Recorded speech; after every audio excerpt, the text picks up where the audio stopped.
গত 15 বছরে আমাদের যেটা হয়েছে হলো মানুষ হলো ভোট দিতে পারে নাই। আর আমরা ভবিষ্যৎ যে বাংলাদেশের দিকে যাচ্ছি সেখানে হলো গণতান্ত্রিক প্রক্রিয়ায় একটি দল ছাড়া অন্য কেউ যদি ভোট নিতে আসে তাহলে সেখানে তারা সমস্যার সৃষ্টি করবে। এই পরিস্থিতির দিকে যাচ্ছে।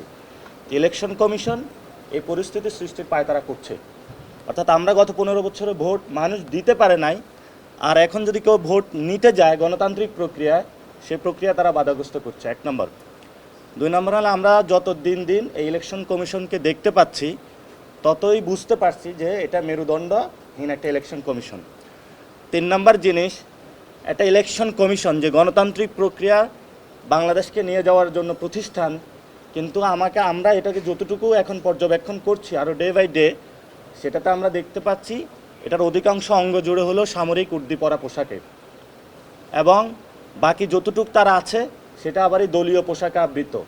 আমরা আপাতত যে অবস্থায় আছি সেটা আমরা বলেছি যে ভোট গত 15 বছরে ভোট দিতে পারে নাই, এখনও ভোট নেওয়ার সিস্টেম নাই। যদি আমি ভোট নিতেই না পারি, জনগণ যদি আমাকে ভোট দিতে আসে আর আমাকে যদি বাধাগ্রস্ত করা হয় ভোট নেওয়ার জন্য, তো সেখানে যখন আমি বুঝবো আমাকে ভোট নিতে দিবে না, সেখানে গত 15 বছরে তো অনেকে ভোটে অংশগ্রহণ করে নাই। যদি আমাকে ভোট না দিতে দেয় তারা, তাহলে আমি কেন অংশগ্রহণ করব? কিন্তু এই প্রক্রিয়াটা এখন এন্ডিং প্রসেসে আসে নাই। আমরা এটা তাদের প্রতিনিয়ত তাদের সাথে দেখা করছি, কথা বলছি, তাদের যে লুপহোলগুলো দেখিয়ে দিচ্ছি, তাদেরকে আমরা কারেকশনের সুযোগ দিচ্ছি। এটা আমরা অতীত বিভিন্ন জায়গায় যখন আন্দোলন করেছিলাম তখন আমরা সুযোগ দিয়েছিলাম যে আপনারা কারেকশন হন, আপনারা গুলি করবেন না। মানে ইলেকশন কমিশন যদি সামরিক উর্দি পরে, দলীয় উর্দি পরে তার মেরুদণ্ড বিকিয়ে দিতে চায় এবং ভোট না দিতে চায়, তাহলে আমরা ফাইনালি হয়তো এই সিদ্ধান্তে যেতে আমরা বাধ্য হব। কিন্তু আমরা তাদেরকে এখনও সুযোগ দিচ্ছি, তাদের সে শুভোদয় হোক এবং গণতান্ত্রিক প্রক্রিয়া আসুক, ভোট নেওয়ার প্রসেস তারা শুরু করে বাংলাদেশকে গণতান্ত্রিক প্রক্রিয়ায় নিয়ে যাওয়ার জন্য তারা সচেষ্ট হোক।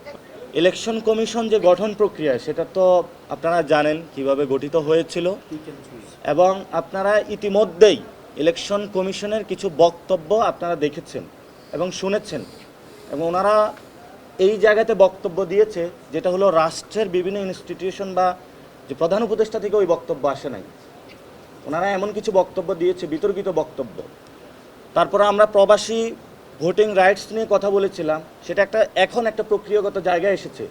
তো গত 2 মাস আগে যদি আমি বলতাম যে আমি অংশগ্রহণ করব না, আমার প্রবাসী ভাই যারা রেমিটেন্স শাটডাউন করেছে তাদের অধিকার প্রতিষ্ঠা করা হচ্ছে না, এমন অসংখ্য প্রক্রিয়ার মধ্যে আপনারা যারা এখানে বিট করছেন আপনারাও এই বিষয়গুলো দেখছেন।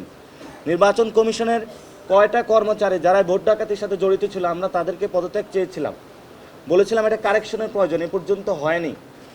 এখন আমাদের যে জুলাই সনদটা হবে সেখানেও কিন্তু এই ইলেকশন কমিশনের সংস্কার প্রক্রিয়া এসেছে। এটা যদি প্রায়োগিক অর্থে বাস্তবায়ন হয় তাহলে এই সংসদের পরেও হবে নাকি আগে হবে? আমরা তো বলেছি যেটা এই সংসদের আগে এই জুলাই সনদের বাস্তবায়ন প্রক্রিয়ার মধ্য দিয়েই কিন্তু নেক্সট ইলেকশন হবে।